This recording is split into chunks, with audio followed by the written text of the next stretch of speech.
The Basketball Hall of Fame 60 Days of Summer is your chance to see your favorite basketball stars live and in person. Check hoophall.com for a complete list of all these exciting appearances and plan your trip today. Please welcome home Miss Katrina McClain. Well, welcome home. What a joy to have you here again. Thank you. Thanks. Let's begin in Charleston, South Carolina, if we could. You come from a fairly large family. Could you tell us a little bit about your family, your mom and dad, and where you grew up? Yeah, a really large family. One of the things that we were actually, always see it as a blessing to be a part of a large family. Sometimes it has its negative parts, sometimes when it comes time to eating and, your brothers and you always try to take all the food or something like that. But it's definitely a blessing to be a part of just a large family. You have that family support, and usually growing up, you don't understand it until you actually go around and to other different places, and you still have family to fall back on. Sure. Were an athletic family? Do you compete athletically together or individually? Do you play sports at home or? My youngest brother, he's older than I am, he actually played basketball and football. He went to state to play. My sisters actually were more athletically inclined, because my oldest sister played basketball. My younger sister played in college for 2 years. They went to Belmont Abbey. My other sister just played in high school. So I'm kind of the one that just kind of ventured out a lot longer than the others. You talked, and I knew it during your enshrinement speech, and last time we met, you talked about your dad being a very strong influence in things, and your mom. A little bit about your mom and dad? My mom has always been the one that's the caretaker. She's been there from day one. She actually was in nursing, but she kind of had to quit to take care of all of us. And my dad was always in education, always in school. He was he was a teacher's doctorate, just going, just trying to keep things held down, in the front, financially. And like I said, my mom, we were fortunate to still be involved in sports, and she kept all of us involved in sports. And I think that's just so important, especially with girls. And it was 4 of us. And she kept us in all the sports. She took us around. She traveled with us. We went to AAUs together. And she was just a big part of us, our success when it came to playing ball and stuff. And my dad was just that financial backing, that support, that disciplinarian when he came home. So we made sure we did nothing that we would get in trouble for. Sure. When did you start to play ball? I started 4th grade. I was in 4th grade actually when I came to Charleston. We moved to Charleston, and one of the things that was a blessing for a lot of us young kids, they had parks and recreation. And it was at no cost at that time, of course, and the times have changed.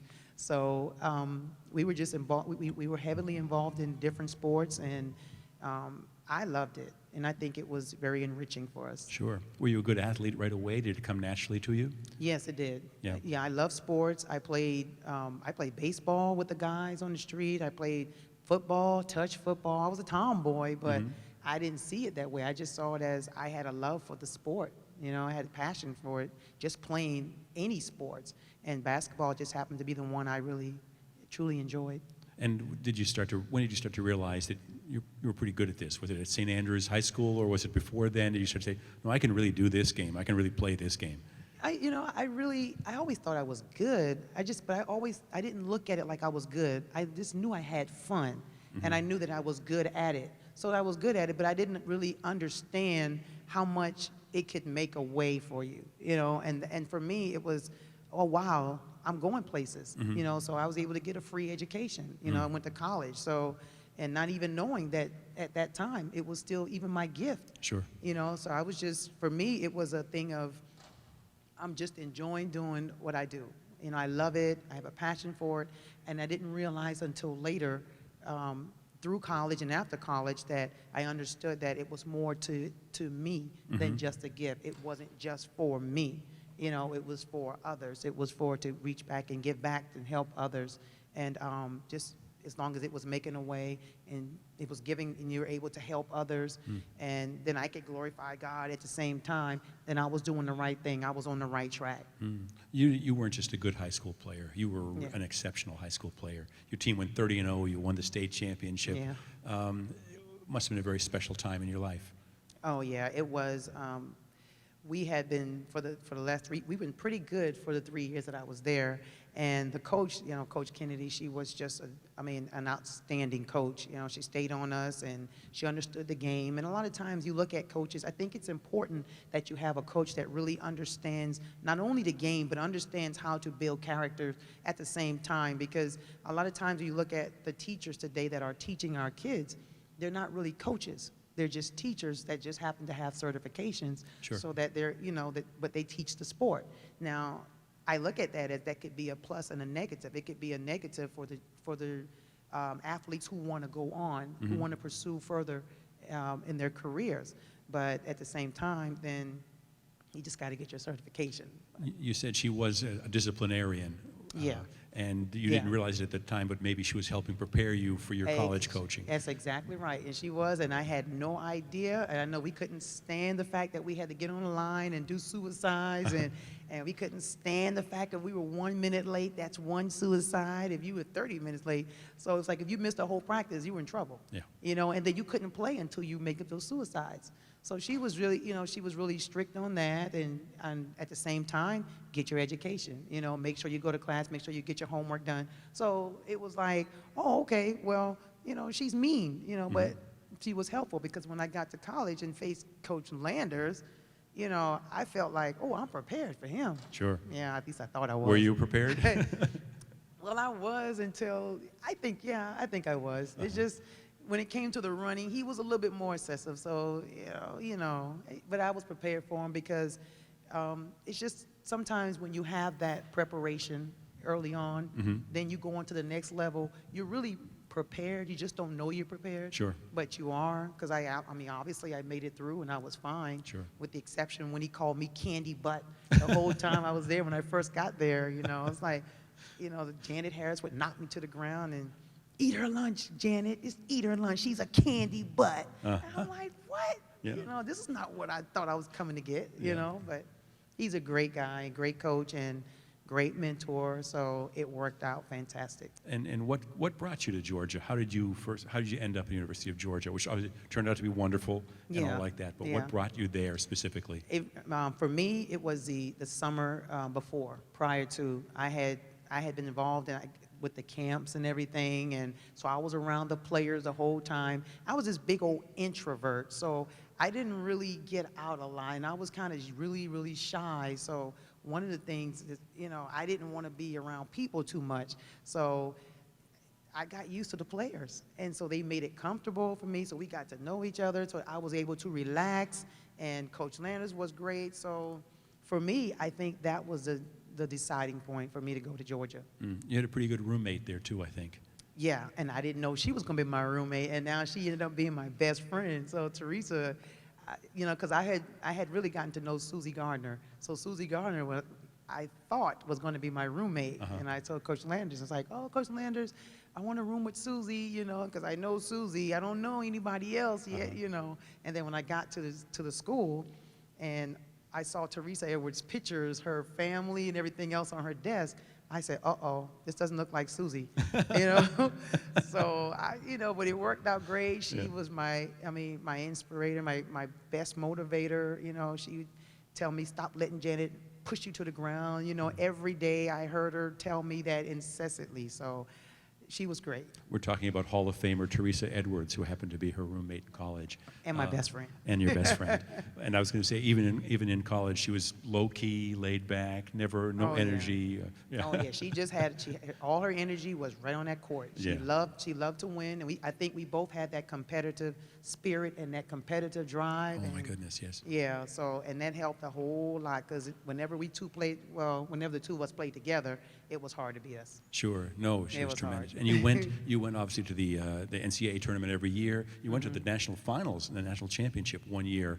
I'm sure that was really difficult to lose that game. But when you get on those runs, I'm wondering, as a team, was it just unbelievably exciting? What was the atmosphere around the team as you made those runs deep into the tournament? All I can remember is when you win, everybody loves you. Yeah. So, the road is always fun. It's always a great road to walk when you're winning. And when we got there, and you treat it so great, and it's just that the losing part just really doesn't sit well at all. And especially when you don't feel like you got a good rap, and you don't feel like, oh man, she fouled us out, the referee didn't do this, and it was a tough loss. It really was. And just to never have gotten the chance and opportunity to win it all, just still today does not sit well. I feel incomplete, but I feel pretty bad for Coach Landers as well sometimes, because I'm like, he works really hard. He deserves a win, at least one. Sure. So that was tough too. Yeah, obviously in the college experience as student athlete, it's a whole lot of balancing going on, especially when you're playing at such a high level. Was that, you came from a very disciplined high school program, you have a strong family background. Did that help you make the choices you had to make just to get through academics and education and social part of going to college and all the other parts that come together as you as a young woman were growing up? Oh yeah, definitely. That family support, I can't say enough about how strong and good it is to have that family support. My dad and mom continuously stressing the importance of education, continuously telling us, look, do the right thing, go out there, look, let's just, we're going to church on Sundays, we're going this place, we're going here, but everything is all to kind of help build your character. And you don't realize how important it is till you get out there and actually in the educational world, as an educator now, I look and see the difference when you have families that don't have that support, and they don't have that guidance, that foundation, and then you look at families that just come from strong backgrounds. There's a difference in the educational acceptance level. There's a difference in how they view education. As a priority or is it not? For some families it is, some families it really isn't. Sure. So it's a difference. Now, your game was obviously growing exponentially all this time. You were an extraordinary athlete, but you became a real power player, a dynamic rebounder, scorer. The whole game is coming together. Could you feel that? What did you feel as your game was evolving? Oh man, I just felt like I was on top of the world. Yeah. I felt like I was unstoppable. I felt like there was nothing I couldn't do. And as far as playing, there's nobody can stop me, and I truly believe that if anybody would stop me, it would be me, because I had a bad game, because I was off, not that anyone did so much homework to really work on what I did, my weaknesses. I didn't feel like I had any weaknesses, and if I had strengths, I was just focused on those strengths. And the weaknesses that I did have, I worked on them, but I worked on them on the side when I could, not in the games or anything. One of the joys of our game, obviously, is how the team works together. And I've often wondered, you playing in primarily a post player or a forward position, playing with a great guard like Theresa. Did that help your game grow? What did that mean to you as your game was growing as well? Well, for a big player inside, we all like good guards. I'm sorry. Give me a good guard. Don't give me a guard that can't see the floor. Don't give me a guard that won't pass the ball inside, because I'm going to be mad, So, we had fun in the times, played with Don Staley and Theresa Edwards, and we were all playing with the national team. And so they had us on different teams, and sometimes I played with Don, and sometimes I played with Theresa. But for the most part, especially during the 96, I played with Don, and it's a slight difference. Dawn is shorter than Theresa, so she can't really see as far down the court as Theresa can. She looks kind of like, while she's dribbling, and then next thing you know, the pass is coming. So with Dawn, it's like not. So I'm like, Dawn, come on, man, I'm wide open. Yeah. Hey, give me the ball, So Dawn is just, come on, man, Tree, calm down. So we had a lot of fun, but we understand and we respected each other's presence and strengths, and But you were going to respect the fact that I want that ball. Yes. I'm going to demand that ball when I'm Yeah. down there, and I need a guard that's going to get it to me. And if you're not going to get it to me, you need to go sit down. You talked a little about some of the international. When did you start to get involved with USA Basketball, which really was your home for so many years? What was it, the sports national team? That was in '83, I think it was. That was my first team. I played on, I was on the South, and it was with, I'm not that old, I'm just trying to, just can't remember. It was with Sharon Gilmore, Lisa O'Connor, and actually most of the Georgia girls were on that team. So that year, so that was, I was going into Georgia. So we played on that team, and I didn't start, especially in the beginning, and I was okay with that, you know, because when I got on the floor, I still did what I had to do, you know, and thank God it still, you know, unfortunately, I started to get a starting position, but I played more. But it didn't matter. It's just the fact that we all had fun, and it was a start of something great, you know, just bigger things to come. Well, you ended up having a remarkable international career. Obviously, you played in Pan Am games and World Championship games and Goodwill games and so many wonderful events. But I just wanted to focus for a minute on the 3 Olympic games that you played on. Obviously, 2 gold medals and 1 bronze. Including the '96 team, which many people would say was the greatest women's team of all time, the women's dream team to a Right. certain extent. I'm going to jump back 2 Olympics before that first. What was it first like to play on that stage, representing the U.S. and being part of a gold medal team? But what was that experience for you as a person? Again, an introverted, emerging star. But what did it feel like?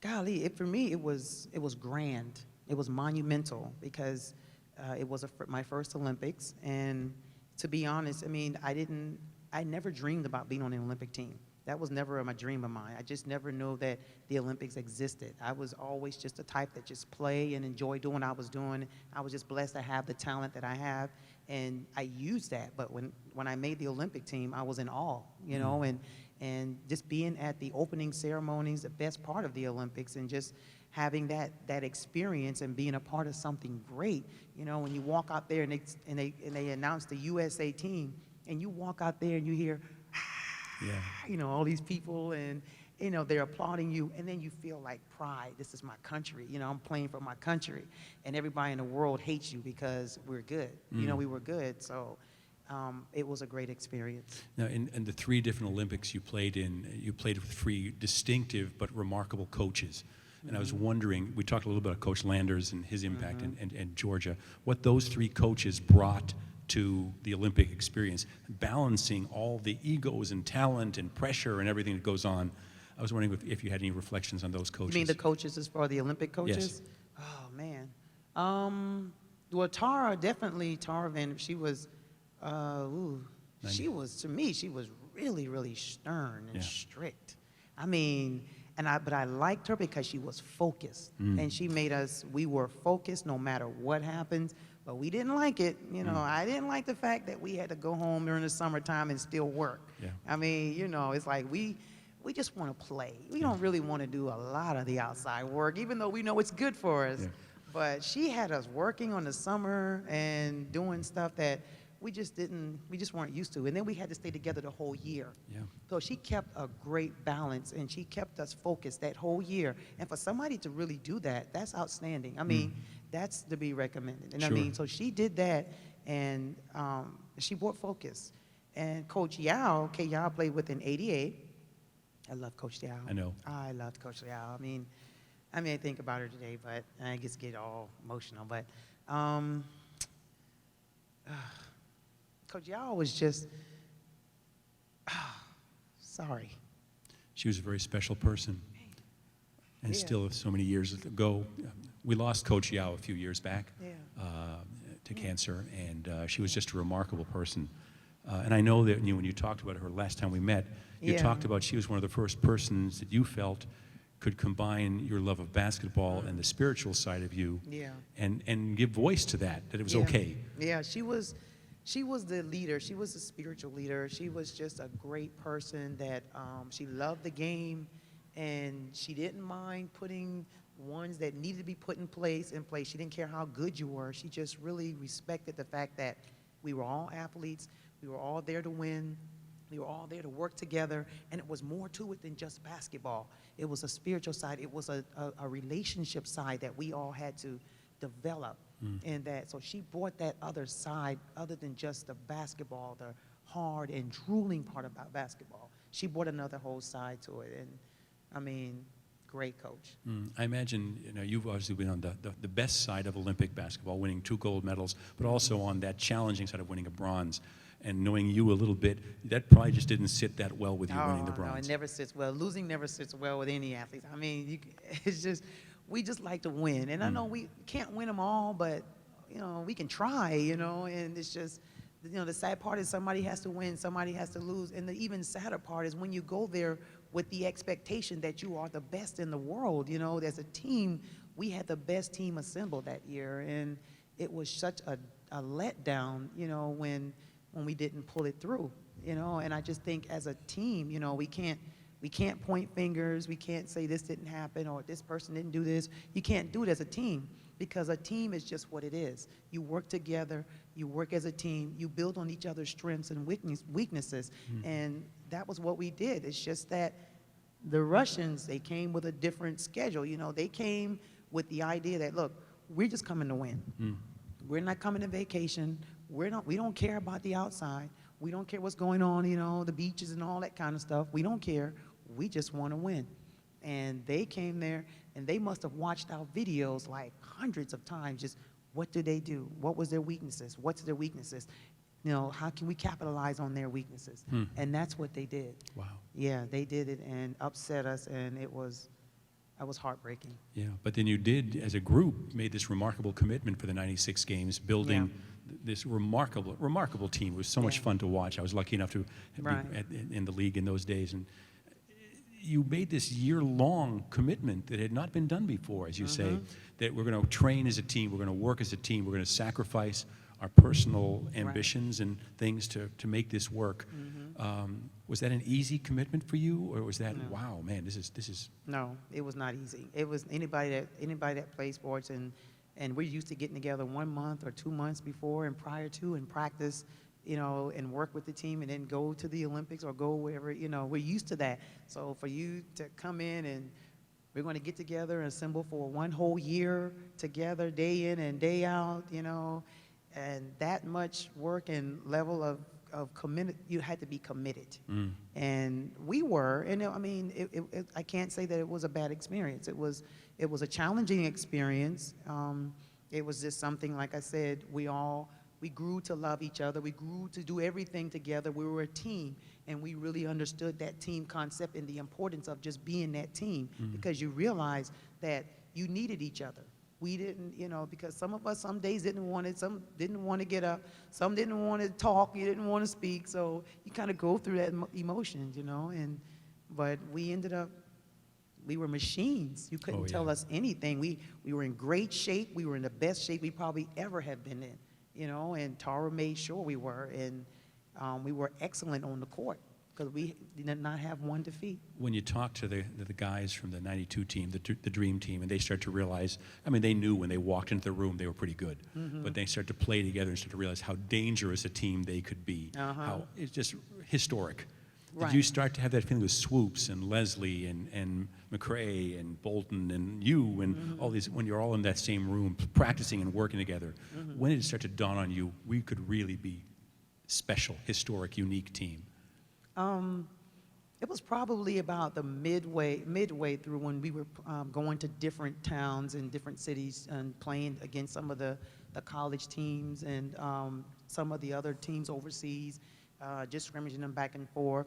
You could feel the level of respect that we had attained from definitely by some of the countries. And then you start to feel like, oh, okay, so maybe, you know, we are pretty good. We are pretty decent, you know. And it's just, you start to feel like you're invincible. And then you start to walk it. And then after a while, you start to play like it, you know, and all of a sudden, we just played like machines. And before you know it, things were just clicking. And we were just, you know, going, and then after the games, you know, we meshed as a team. We played cards at night, you know, go in a room, play cards, and just crack jokes and have fun. So we made it worth our while. The men's teams were notorious for what happened in practice sometimes. I remember talking to Rebecca Lobo and her saying that she went in for a rebound in a practice once, thinking, it's practice, and you came over the top of her somewhere, taking the rebound away. When she said, "Whoa, I'm gonna have to get my act together if we're this serious in practice." Real quick. Yeah. Did you feel that, or was that intensity building with the whole team? Yeah, definitely. I mean, because I know when I play against better competition and just play, and I mean, my adrenaline is flowing. I'm just moving. Get out of my way. Yeah. I mean, I know one time Tara, she had in practice actually, she was like, "This is my starting five right here, my starting five." She had Theresa Edwards over there. She had Dawn Staley. She had Lisa Leslie. And I believe it was I can't think of the girl's name. She had Rebecca. No, Rebecca. Rebecca was on my team. Yeah. And anyway, they had Swoops, they maybe, had or Swoops was over there too. Yeah. They had their five, and they were just stacked, And then she was like, "And this is the five now we're gonna have to work hard. So this is who I want on my team." So I'm just sitting there looking like, okay, she didn't call my name, so I'm like, oh, it's okay, So I was just sitting in there. Then we went out to practice. Oh, I'm just stretching, and oh, okay, yeah, I'm just stretching, and we started, scrimmaging.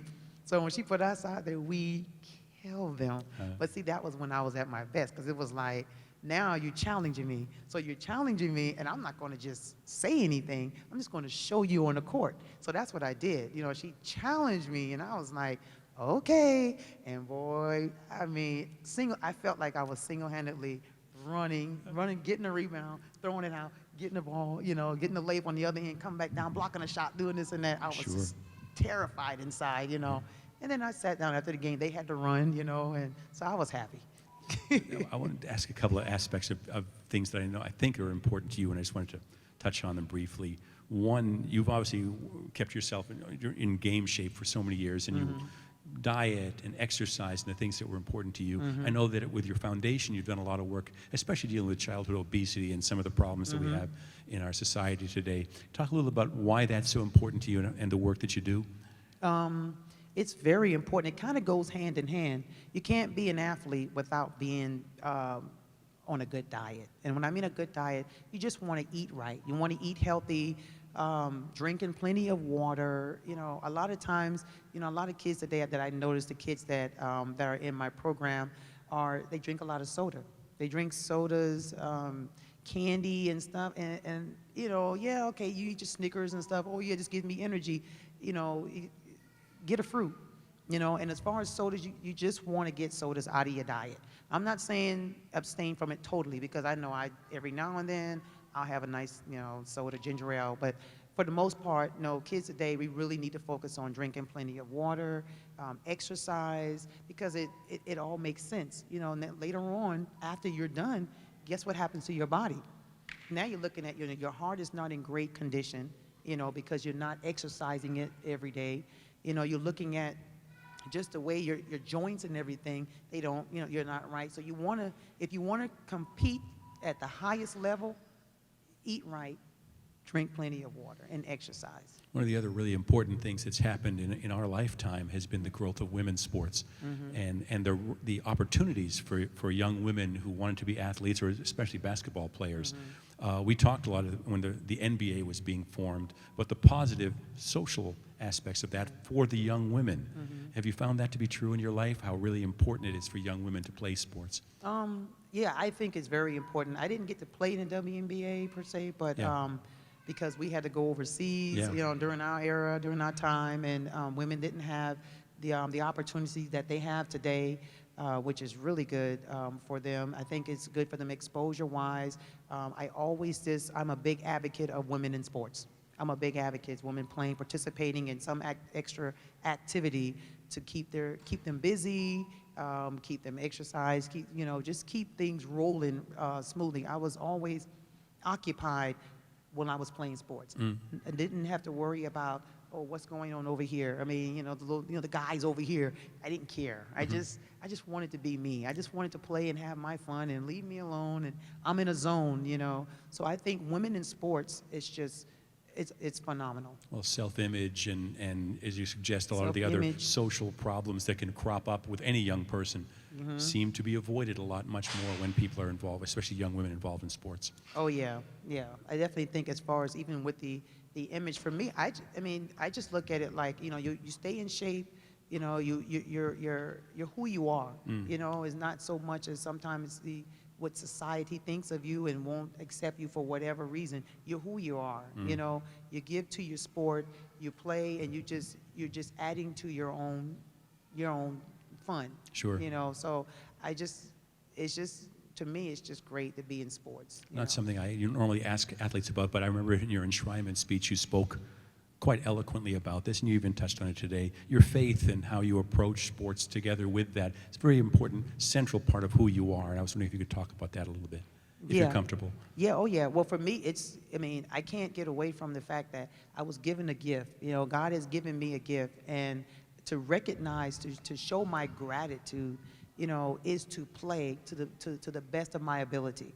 You know, is to represent, you know, my family, represent him, you know, because he's the one that gave it to me. You know, just as much as I got it, he could take it away. So that's, you know, the way it showed that I appreciate the gift, you know, I give back. You know, I try to tell kids, this is how you do it. If you want to make it this way, this is how you do it. You know, if you want to make it, if you want to go past or go further in sports, this is what you need to do. Take care of your bodies. Take care, you know, smoking and drinking. Yeah, you know, just think about it. It's your temple, you know. So some of the things I try to think, it's just some of the things that I recognize that God is the creator, and he's the one that got me where I am today. And just as much as, you know, my showing my appreciation, it's the way I give back. It's the way I show towards how much I work at what I do. If anyone has a question for Ms. McClain, we'd be happy to include you. You should just raise your hand and someone will bring you to a microphone. But I did want to just really quickly touch on, you did play, as you mentioned before WNBA days, you played overseas extensively, including years in Japan, in Kyoto, Japan. I'm from. What was that like? What a remarkable experience that must have been. Oh man, I loved overseas. I was afraid at first because Ann Donovan was the first one over in Japan, the first American player, and for her, you know, she said it might be a little culture shock, you know, which I thought. So I was afraid to go over there, and I was like, oh God, you know, am I going to eat the food? Am I going to do this and that? But it's all about culture, you know, and then you realize that when you get there, it's like, wow, it's the best food I ever had, you know, and the place was clean, you know, so everywhere you could go on the train and eat off the floor.